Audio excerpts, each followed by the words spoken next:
Good morning. NEET 2026 21 જૂન exam સરસ રીતે conduct થઈ અને કી પણ આવી ગઈ. પણ જે સ્ટુડન્ટ્સ 2027માં નીટ એક્ઝામ આપવા જઈ રહ્યા છે એ સ્ટુડન્ટ માટે આજે એક સરસ મજાનું પેપર એનાલિસિસ અને એની સ્ટ્રેટેજીની ચર્ચા કરવા તમારી સામે ઉપસ્થિત થયો છું. પેપર દર વખતે પોતાના ફ્લેવર, પોતાનો ટેસ્ટ બદલતું જાય છે. એટલે 27, 28માં કઈ ફ્લેવર આવવાની છે એ જજ ના કરી શકાય. પરંતુ આટલું સમજી શકીએ કે આપણે બધી જ ટાઈપની પેટર્ન માટે, આપણે બધી જ ટાઈપની ચેલેન્જ માટે તૈયાર રહેવું જોઈએ. તો આજના આ સેશનમાં પેપર એનાલિસિસ કરવું છે, કટ ઓફ વિશે જાણવું છે અને રીનીટની થોડી ચર્ચા પણ વિચારવી છે. તો સૌ પ્રથમ પેપરના ફ્લેવર, પેપરના ટેસ્ટ વિશે થોડી ચર્ચા કરીએ. મિત્રો, અહીં નીટ યુજી 2025 અને નીટ યુજી 2026 એટલે કે રીનીટ 21 જૂને લીધી, એમનું એક નાનું એવું કમ્પેરિઝન આપવું છે. આપણે બધા જાણીએ છીએ એ પ્રમાણે બાયોલોજી, કેમિસ્ટ્રી, ફિઝિક્સ 180 એ આપણી બેટલ ફિલ્ડ છે, આપણી યુદ્ધ ભૂમિ છે. 25માં ઘણા વર્ષો પછી એક અઘરું પેપર નીકળ્યું અને માર્ક બહુ ડાઉન થયા. આપ બધા જાણો છો કે આઉટ ઓફ 24 લાખ સ્ટુડન્ટ્સ ખાલી 1276 જેટલા સ્ટુડન્ટને 600 ઉપર આવ્યા. એટલે કલ્પના કરી શકો છો કે કેવો ડાઉનફોલ આવ્યો. એનું રીઝન શું હતું એ સ્ટુડન્ટ્સે જાણવા જેવું છે. જે હવે નીટ એપિયર કરવાના છે એમના માટે આમાંથી શીખવા જેવું છે.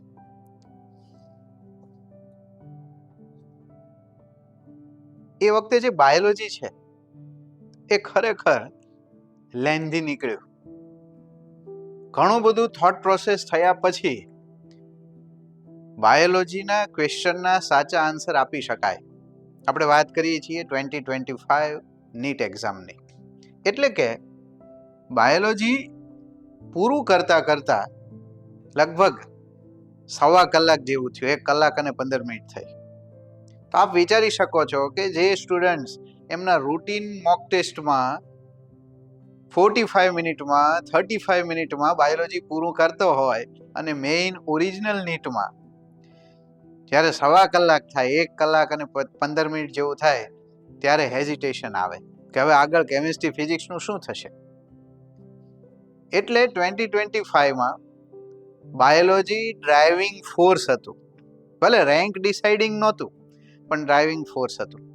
આપ સમજી શકો છો કે એણે આખા માર્કને ડ્રાઈવ કરેલા હતા. અને જ્યારે કેમિસ્ટ્રીમાં ગયા ત્યારે કેમિસ્ટ્રી મોડરેટ હતું,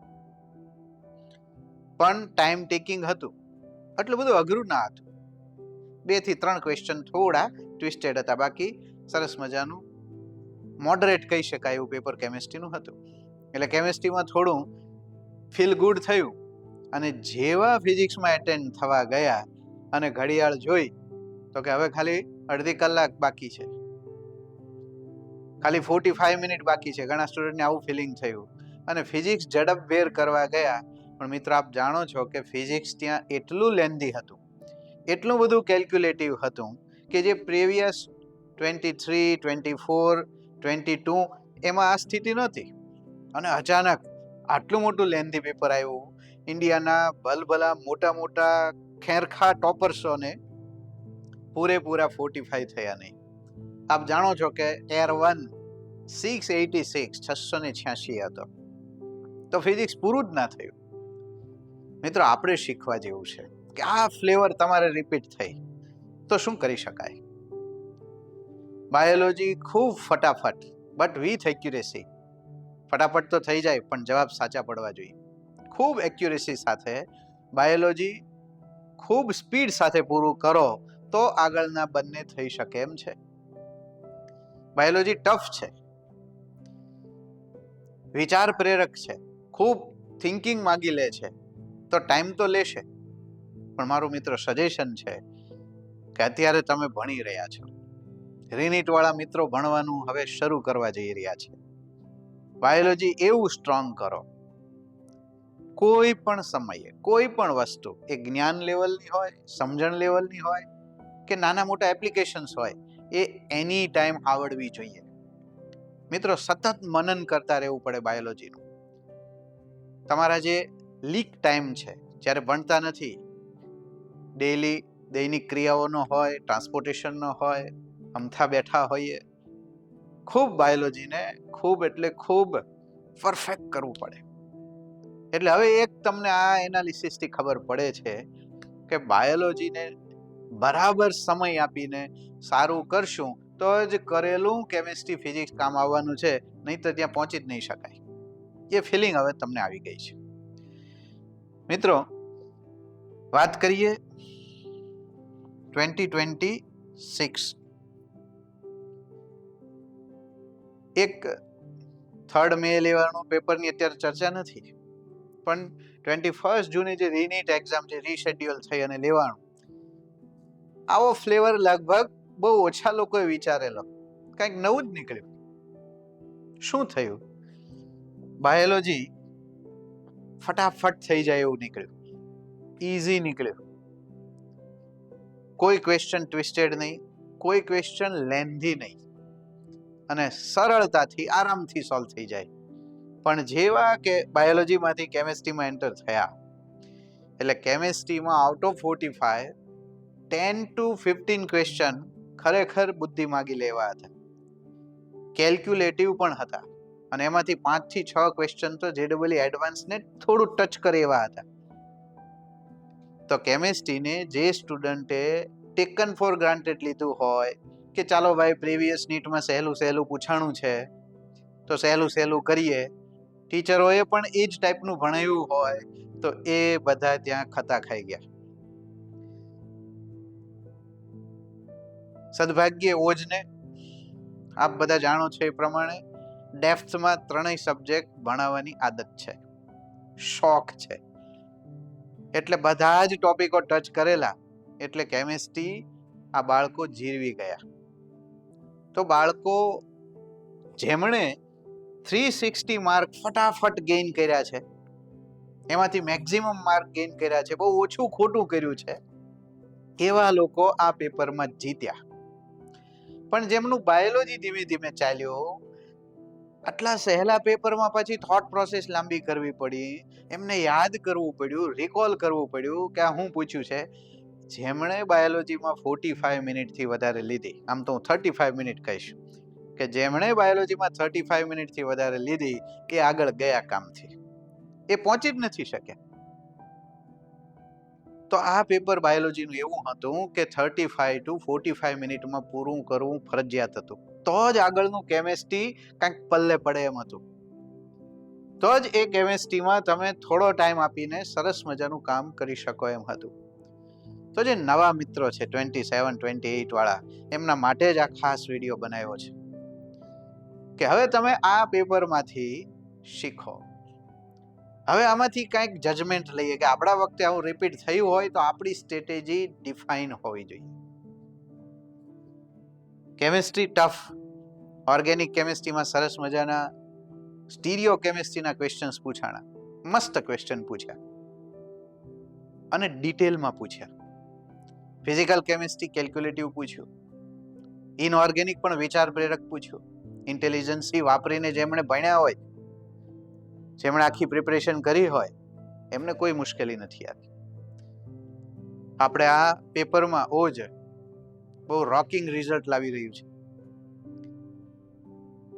ચાલો, કેમિસ્ટ્રી પૂરું કરીને ફિઝિક્સમાં સ્ટુડન્ટ્સ ગયા ડ્યુરિંગ ધેટ 3 years, 3 કલાક દરમિયાન. ફિઝિક્સમાં એક પણ ક્વેશ્ચન ના આવડે તેવો નહોતો, પણ ભરપૂર કેલ્ક્યુલેશન હતી. ટીચરોનું માનવું છે કે 1.5 કલાક મિનિમમ જોઈએ, અને બહુ ક્લેવર સ્ટુડન્ટ હોય તો 1.25 કલાક જોઈએ. જે બાળક ઓજ અને ભાવનગર ટોપ કરી રહ્યો છે, અને I think all India below 50 rank જેની આવી રહી છે, એ બાળકે ફટાફટ ફિઝિક્સ કરેલું. તો મારે દરેક સ્ટુડન્ટ્સને કહેવું છે કે તમારી સ્ટ્રેટેજીમાં ફિઝિક્સ પણ ફોકસ કરવું પડે. ફિઝિક્સ જેટલું ઝડપી થાય તો એના માટે તમારે કેલ્ક્યુલેશન, એટલે કે જ્યાં તમારું મેથેમેટિક્સ નબળું છે, એ મેથેમેટિક્સને થોડો સમય આપીને સ્ટ્રોંગ કરવું પડે. Without your accuracy and perfection in mathematics, તમને ખબર છે તમે ફિઝિક્સ નથી કરી શકવાના, મુશ્કેલી પડવાની છે. તો મિત્રો, ફિઝિક્સ પણ બહુ જ લાંબુ પૂછાણું, 1.25 કલાક 1.5 કલાકની નીડ હતી કેલ્ક્યુલેશનની. હવે જુઓ, તમે વિચારો કે જે બાયોલોજી જેમણે ધીમું ધીમું કર્યું હોય, જેમના માર્ક ઘટ્યા છે, એને આ ફિલિંગ સમજાશે કે બાયોલોજી જેમણે ધીમે ધીમે કર્યું છે, એ આગળ કેમેસ્ટ્રી અને ફિઝિક્સમાં સારી રીતે પરફોર્મ કરી જ ના શક્યા. તો અહીં પણ આ વર્ષે પણ બાયોલોજી ડ્રાઇવિંગ ફોર્સ છે, ડ્રાઇવિંગ સીટ ઉપર બેઠું છે કે આગળના 2 સબ્જેક્ટ કેવા જવાના છે, એ બાયોલોજીમાં તમે કઈ રીતે પરફોર્મ કરો છો, કેટલો સમય લ્યો છો, કેટલી એક્યુરેસી સાથે કામ કરો છો, એના ઉપર બધું નિર્ભર છે. એ વાત તમે સમજી શકતા હશો. ત્રણેય સબ્જેક્ટનું પોતપોતાનું આગવું મહત્વ છે, ત્રણેયના અલગ અલગ નેચર છે. પરંતુ આ પેપરમાં 360 લાવવા સહેલા, 550 લાવવા સહેલા, 600 લાવવા થોડા ટફ. 2025માં આખા ભાવનગરમાં 600 અપ ખાલી 2 સ્ટુડન્ટ, અને ઓલ ઇન્ડિયામાં 1276. સમજી શકો છો કે આઉટ ઓફ 24 lakhs એટલા 600 અપ ગયા. આ વર્ષે 600 અપ જોવા મળે છે. દરેક ઇન્સ્ટિટ્યૂટમાં અમુક નંબરના વિદ્યાર્થીઓ, બહુ જથ્થાબંધ નથી, પણ અમુક નંબરના વિદ્યાર્થીઓ 600 અપ જોવા મળે છે. તો આ ફ્લેવર કેવી થઈ કે 25માં 600 અપ જ ઓછા થઈ ગયા હતા. હવે વાત આવે કટ ઓફની, તો આ વખતે 600 અપ જોવા મળે છે. આપણી ઇન્સ્ટિટ્યૂટમાં કેટલા બધા વિદ્યાર્થીઓ 600 અપ જઈ રહ્યા છે? સમગ્ર ભારતમાં 600 અપ જશે. તો રીઝન શું થયું? તો કે બાયોલોજી જે સહેલું હતું એને ડ્રાઇવિંગ ફોર્સ બન્યું, અને 600 ટચ કરવામાં કોઈ વાંધો આવ્યો નહીં.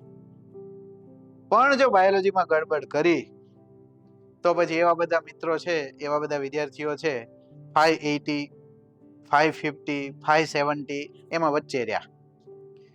આ વખતે મેરિટ 25 કરતા ઉપર જઈ રહ્યું છે, એ ચોખ્ખું દેખાય છે. 600 નું તમે તાળો મેળવો, 600 ને જજમેન્ટમાં લો તો ખબર પડે. ગયા વર્ષે ખાલી 1276 જ હતા, આ વખતે ઘણા બધા જઈ રહ્યા છે 600 પણ આટલા બધા નથી.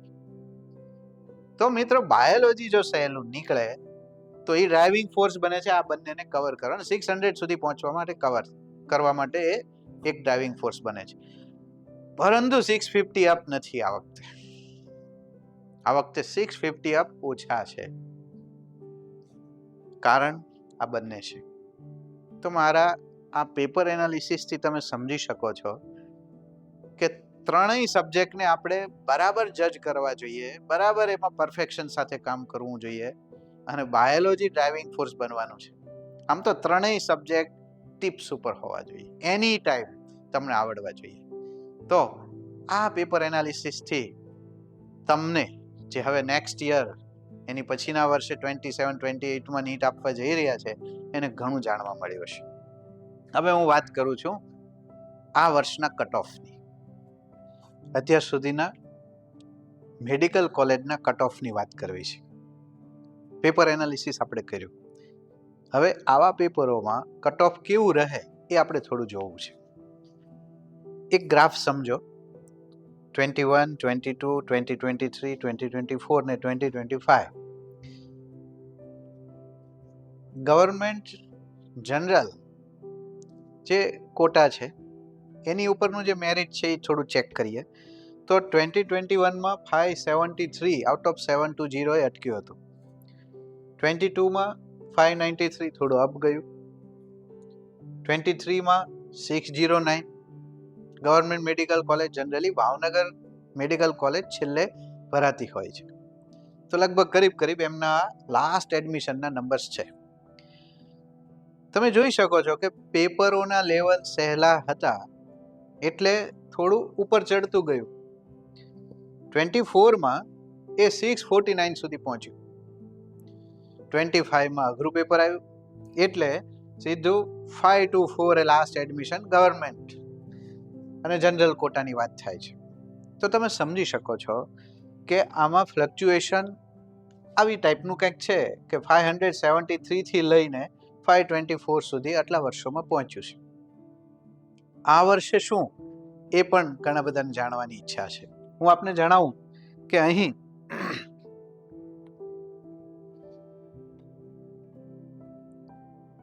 થોડું અપ જઈ રહ્યું છે. એટલે કે એવું કહેવાનું થાય કે આ એડમિશન 545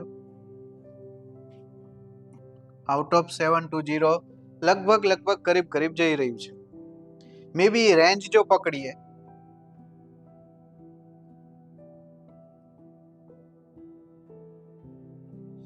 તો 720 માંથી 535 to 545 સુધી આ જઈ શકે એવું પ્રેડિક્શન છે.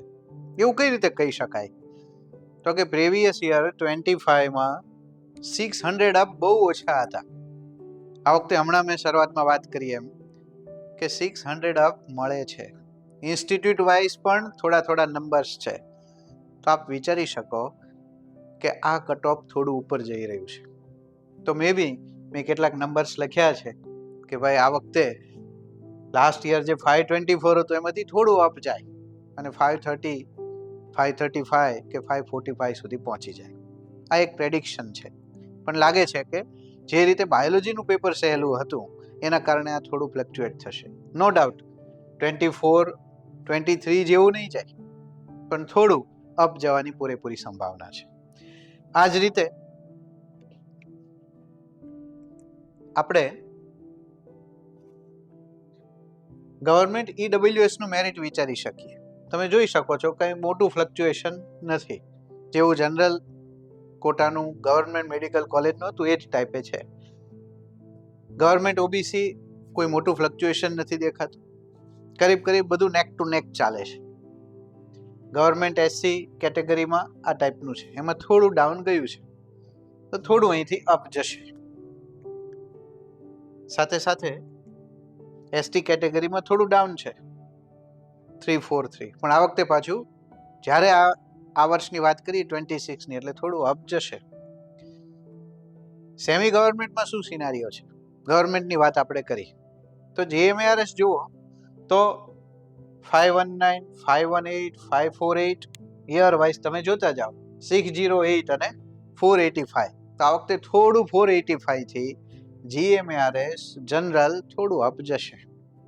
તો આપ સમજી શકો છો આ ગ્રાફ તમને ક્લિયર કટ આઈડિયા આપે છે. સેમી ગવર્મેન્ટ, જીએમઆરએસ, ઈડબ્લ્યુએસ આ 485 હતું તો આ કઈ બહુ નીચે નથી ગયું. 483 આ વખતે અપ જશે. સેમી ગવર્મેન્ટ, જીએમઆરએસ, ઓબીસી 478 કરીબ એ જ રેન્જ છે. તો આ વખતે થોડું એમાંથી અપ વિચારી શકાય. સેમી ગવર્મેન્ટ, એસસી લાસ્ટમાં 430, એસટી લાસ્ટમાં 304. હવે જે એસએફઆઈ છે, સેલ્ફ ફાઇનાન્સ ઇન્સ્ટિટ્યુશન્સ છે, એના શું હાલત છે? જનરલ કોટામાં જનરલ કેટેગરીમાં 402 એ અટક્યું હતું. થોડું એનાથી અપ જશે. એ જ રીતે ઈડબ્લ્યુએસ કોઈ ફરક નથી. ઓબીસી નેક ટુ નેક એ જ રેન્જમાં છે 396, એસસી 397 અને અહીંયા સુધી પહોંચી શકી. તો એસએફઆઈમાં થોડું નીચે જાય ઓબ્વિયસલી, એ સીધી વાત છે. ફી વધારે હોય એટલે એ નીચે જશે. એક બહુ જ અણીયાળો પ્રશ્ન છે, વારંવાર પૂછતા હોય છે પેરેન્ટ્સ અને સ્ટુડન્ટ્સ. રીનીટ કોણે કરવી અને રીનીટ કરવી કે નહીં? ઓલરેડી આ વખતે બધાને રીનીટનો લાભ મળ્યો. પહેલી એક્ઝામ કેન્સલ થઈ એટલે 1 મહિનામાં ફરીથી રીનીટ. પરંતુ હવે આમ તમે જુઓ તો 2 પ્રકારના વિદ્યાર્થીઓ રીનીટનું વિચારતા હોય. પહેલા એ વિદ્યાર્થીઓ કે જેમનું મેરિટ અત્યંત ઓછું જ રહેવાનું છે અને એમને એમબીબીએસ કરવું છે. તો મિત્રો હવે મારું સજેશન એવું છે કે આજથી લઈને આવતી મે સુધી 10 મહિનાનો ગાળો છે, અને જો તમારો જજ્બો બરાબર હોય, તમારો આત્મવિશ્વાસ બરાબર હોય અને તમે ફરીથી લડી લેવા માંગતા હો તો રિનીટ કરી શકાય. રિનીટમાં ખૂબ જમ્પ મળતા હોય છે. એનું રીઝન કે 12th સમયે બોર્ડની એક્ઝામ, સિલેબસ પૂરો ન થવો અથવા તો અન્ય યોગ્ય જગ્યાએ તમને ટીચિંગ ના મળ્યું હોય, તો એ બધા કારણોને લીધે મેરિટ ડાઉન થયું હોય. તમે હો બેઝિકલી હોશિયાર, તમે રેન્ક કાઢી શકો એમ પણ ન થયું હોય. તો મારું પહેલું સજેશન એવું છે કે જેમને મેરિટ નથી આવવાનું, તમે હમણાં જ કટ ઓફ જોયા, એના આધારે જજમેન્ટ લેવું કે ભાઈ મારે રિનીટ તો પછી ઝુકાવી દેવાય. મિત્રો, બીજા એવા વિદ્યાર્થીઓ છે કે જેમને જીએમઆરએસ અથવા એસએફઆઈમાં મળી જાય છે, પરંતુ તેઓ પૈસા ખર્ચવા માંગતા નથી કે ભાઈ અત્યારે મારે હવે ગવર્મેન્ટમાં જ લેવું છે. તો એ લોકો પણ, એ ક્રાઉડ પણ મોટું હોય છે, એ લોકો પણ આ 10 મહિના મહેનત કરીને આટલી ફીસ બચાવી શકતા હોય છે.